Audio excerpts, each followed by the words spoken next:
aalis pupunta sa lugar ng Barangay Pampano, doon sa lugar ng kaibigan ko. Matras po ako doon at magka-travel po ako, piling na lang po. At bago ang lahat po, huwag niyong kalimutan na subscribe ang aking YouTube channel at i-click ang notification bell po para kayo po ay laging updated sa aking walang kwentang vlog po.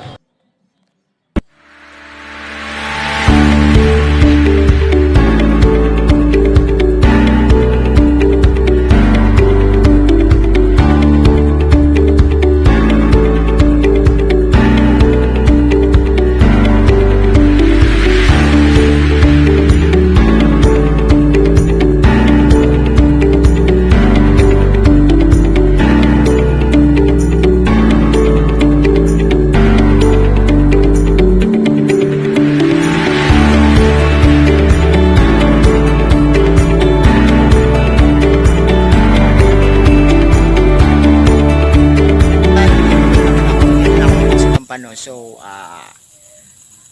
magluluto ako ngayon ng upo po at gagawin kong lagyan ng sardinas. So, panoorin nyo po. Ayan po, bali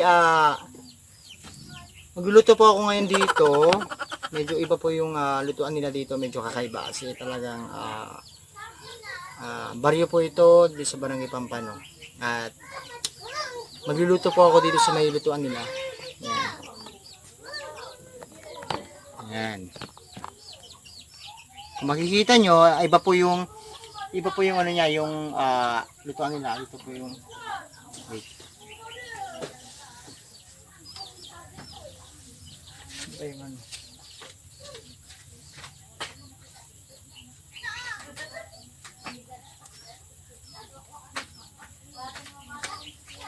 Nagluluto pa po ng kanin. Yan po.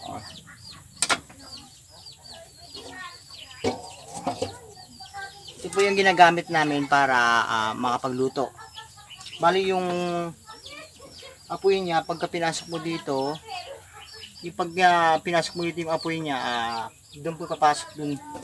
Dito po. Yan po yan. Dito po siya lalabas yung pinakausok niya. Ayan po, may tinanggal ko na po ito. Itong kanin, tinanggal ko na po. So, maglalagay na po ako ng kahoy.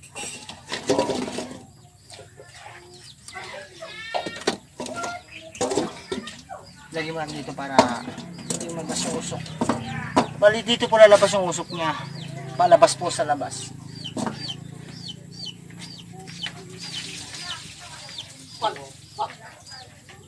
Yung pang-isa. Ayan po yung tinatawag na tangkoy po, yan. Parang upo po yan. Tangkoy yan. Malilinisan muna namin para maganda po yung ano, at malinis. Kailangan malinis. Palitaw din tumantika. Kailangan po natin ng oil. At tumataginting na Youngstown sardines. At magic sarap.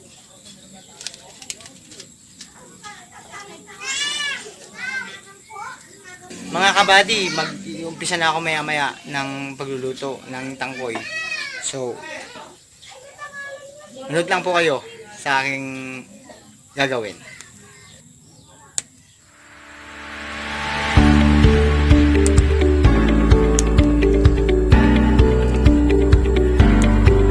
Ito po. Tinanggal nyo po yan. Diyan po lalabas yung apoy. Pero pag hindi nyo tinanggal at nandyan lang siya, doon po lalabas sa may yung palabas na yan.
later.